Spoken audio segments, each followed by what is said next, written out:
अस्सलाम वालेकुम वरहमतुल्लाहि वबरकातुहू। आप देख रहे हैं यूट्यूब चैनल पिजन प्रोफेशनल्स और मैं हूं आरजे। तो जनाब ये आज हम आपके साथ 5 नंबर केज की वीडियो शेयर कर रहे हैं। 5 नंबर केज की वीडियो शेयर कर रहे हैं ताकि हिस्ट्री मेंटेन हो सके 5 नंबर केज की। तो आज हम देखेंगे कि ये नया पेयर लगाया था, इसने जब पिछली दफ़ा ब्रीड की है उसमें 2 अंडे दिए थे और दोनों ही अनफर्टाइल हुए। उसकी वजह यह कि थी ये कि नया पेयर था और इसमें जो मेल है, ये जो अंदर बैठा हुआ है, ये रेड कलर का मेल है।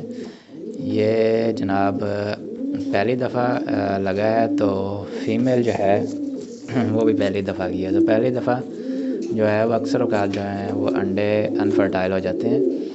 तो आज इस पेयर की दोबारा से वीडियो बना रहे हैं ताकि आपके साथ इसका डाटा अपलोड हो सके और आपको पता चल सके कि 5 नंबर की एज की जो है वो ब्रीडिंग प्रोग्रेस क्या है। तो आपको जैसे कि ऑलरेडी बता दिया है कि पिछला जो इसका क्लच था उसमें 2 अंडे दिए और दोनों ही अनफर्टाइल थे और ब्रीड जो है वो फर्टिलिटी रेशो जो है वो 0 हो गई।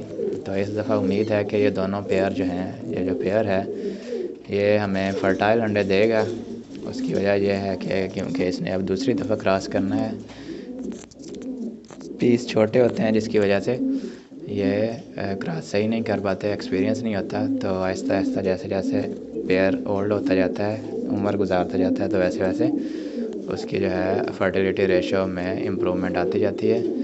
तो ये जनाब चॉकलेट कलर की फ़ीमेल है और ये रेड कलर का मेल है। माशाल्लाह से साइज़ बहुत अच्छे हैं, एडल्ट हो चुके हुए हैं। पहली दफ़ा की जो है उसकी ब्रीड अच्छी नहीं है, अनफर्टाइल थे। दूसरी दफ़ा अब ये फ़र्टाइल करेंगे इंशाल्लाह। अभी उम्मीद है कि ये इस वीक में जो है फ़ीमेल अंडे दे देगी और जब ये अंडे देगी तो आपके साथ शेयर करेंगे। और अंडे देने के बाद 1 वीक के दरमियान हम वीडियो बनाते हैं उसी केज की दोबारा से, ताकि हमें भी आइडिया हो सके कि इसके अंडे फ़र्टाइल हुए हैं या नहीं, और जो व्यूवर्स हैं उन्हें भी पता चल सके कि 5 नंबर केज की जो प्रोग्रेस है वो कहाँ तक पहुँची है। इसने जब अंडे ले किए हैं तो वो दोनों फ़र्टाइल हुए हैं क्योंकि या नहीं।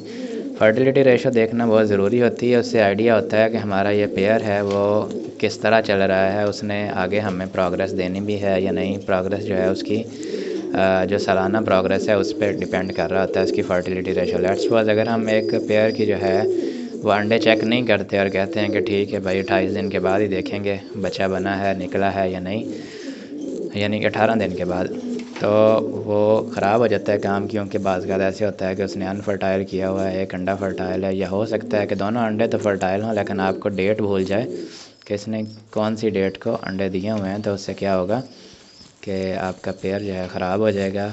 हो सकता है क्योंकि अमेरिकन फैंटेल में ये भी मामला होता है कि इनके बच्चे जो हैं वो बाज़ अंडे से नहीं निकलते और उन्हें थोड़ा सा शेल तोड़ना पड़ता है, तो फिर जाके ये सही से हैच होते हैं। क्योंकि ये इंडोर बर्ड है, कैप्टिव बर्ड है, तो इसलिए इनकी बहुत सी चीज़ों का ख्याल रखना पड़ता है, वरना ये पेयर ज़्यादा देर तक चलता नहीं है, ना कि ज़्यादा अच्छी ब्रीड कर पाता है। इसमें और भी बहुत सारे फैक्टर्स इन्वॉल्व होते हैं, जैसा कि इसकी फ़ीड कैसी रखी हुई है, इसका एनवायरनमेंट कैसा है, धूप लगती है, विटामिन चल रहे हैं। लेट्स सपोज जिस तरह हम पिछले वीक में मैंने एक वीडियो बनाई थी कैल्शियम पी की, कि इन्हें कैल्शियम पी डल रहा है कि नहीं। वो कैल्शियम की जो कमी होती है जो कि फ़ीड में पूरी नहीं हो रही होती है, वो इस तरह फिर आप एक्सटर्नल दे के पूरी करते हैं। तो ये मेल के प्रॉपर बैठने की वजह भी यही है कि ये उम्मीद है कि फ़ीमेल जो है वो एग ले करेगी और आपके साथ फिर वो शेयर किया जाएगा कि इसने एग ले किए हैं तो फ़र्टाइल हैं या नहीं। तो ये जनाब 4 नंबर की एज की सारी प्रोग्रेस है, जिसमें इनके फिन्स हैं थोड़े से गंदे हुए पड़े हैं और अब ये काट देंगे थोड़े से, एक प्रॉपर जो है पेयर अच्छा भी लगे। तो ये सारी चीज़ों का भी साथ में ख्याल रखना पड़ता है, सिर्फ बिज़नेस पॉइंट ऑफ व्यू ही नहीं होता है, और आपको इंटरेस्ट लेवल भी डेवलप हो जाता है। अगर आप इंटरेस्ट नहीं कर रहे अपने पेयर में, तो वह जितना मर्ज़ी अच्छा पेयर, जितना मर्ज़ी महंगा पेयर ख़रीद के ले आएँ, तो वो पेयर ज़्यादा देर तक नहीं चलता, वो ख़राब हो जाता है और हो सकता है कि वो कुछ माह में ही आपके पास एक्सपायर हो जाए। तो इसकी वजह यही होती है कि सबसे मेन रीज़न होती है इंटरेस्ट। अगर आपका इंटरेस्ट डेवलप होगा तो आपको पता चलता रहेगा कि इसे सर्दी लग रही है, गर्मी लग रही है, इसे इस चीज़ की कमी है। अगर आपका इंटरेस्ट नहीं है तो आप पेयर तो ले आएँ, चाहे वो उसके दूसरे जो जहाँ से ख़रीद के लाएँ उसके पास वो चल रहा हो, अंडे भी दे रहा हो, फर्टिलिटी रेशो भी 100% हो, लेकिन अगर आपका इंटरेस्ट नहीं है तो आपके पास पेयर आहिस्ता आहिस्ता डेड होना शुरू हो जाएगा और वो अनफर्टाइल पे चला जाएगा और आहिस्ता आहिस्ता हो सकता है कि वो एक्सपायर हो जाए। तो मेन वजह जो होती है वो आपकी इंटरेस्ट की भी होती है। अगर आपको इंटरेस्ट पिजन्स में है तो आप पिजन्स रखें और ये काम अच्छा है, क्योंकि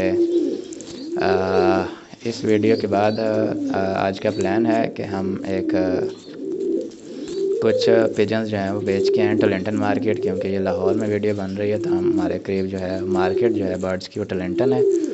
तो टोरंटन मार्केट में कुछ बर्ड्स बेच के आएंगे, उसकी वीडियो अलग से बनाएंगे और आपके साथ शेयर करेंगे कि वो किस तरह के बर्ड्स हम लेके गए हैं और कितने बेच के आए हैं। तो ये सारी चीज़ें जो हैं आपके साथ शेयर करेंगे, क्योंकि कुछ लोगों का ये भी होता है कि हम बर्ड्स तो रख लेते हैं लेकिन वो बिकते नहीं हैं। तो बिक तो सब के जाते हैं, लेकिन आपका इंटरेस्ट डेवलप होता है तो फिर बिकते हैं। आपको पता होना चाहिए कि ये कौन सी मार्केट में किस टाइम बिकना है और इसको किस तरह हमने डिस्प्ले करवाना है, आपके कॉन्टैक्ट्स और रिलेशंस कितने हैं मार्केट में, इन सारी चीज़ों पे डिपेंड कर रहा है आपका पिजन्स का बेचना। फ़िलहाल ये एक्सपोर्ट नहीं हो रहा है, जिसकी वजह से ये कुछ मुश्किलात हैं जो कि जो न्यू फैंसियर्स हैं उनके लिए पेश आती हैं कि उनसे वो पीस बिकते नहीं हैं और इतना महंगा पेयर ख़रीदा होता है लेकिन वो बेचने जाएं तो वो नहीं बिकता और बाज़ का बिकता है तो बहुत ही कम कीमत पे बिकता है, जिससे एक नया फैंसियर जो है फेडअप हो जाता है और दोबारा से इस पे काम नहीं करता। तो मेन वजह यही है कि मैंने आपको पहले बताई है कि आपका इंटरेस्ट होगा, शौक़ होगा तो आप किसी ना किसी दिन इसको बेच भी लेंगे, क्योंकि अगर शौक़ नहीं है, आपने बिज़नेस पॉइंट ऑफ व्यू से इसे रखा हुआ है तो एक हद तक तो ये चलेगा, लेकिन उसके बाद ये ज़्यादा देर तक नहीं चल पाएगा। अगर आपको शौक़ है तो जहाँ नहीं चलेगा, जहाँ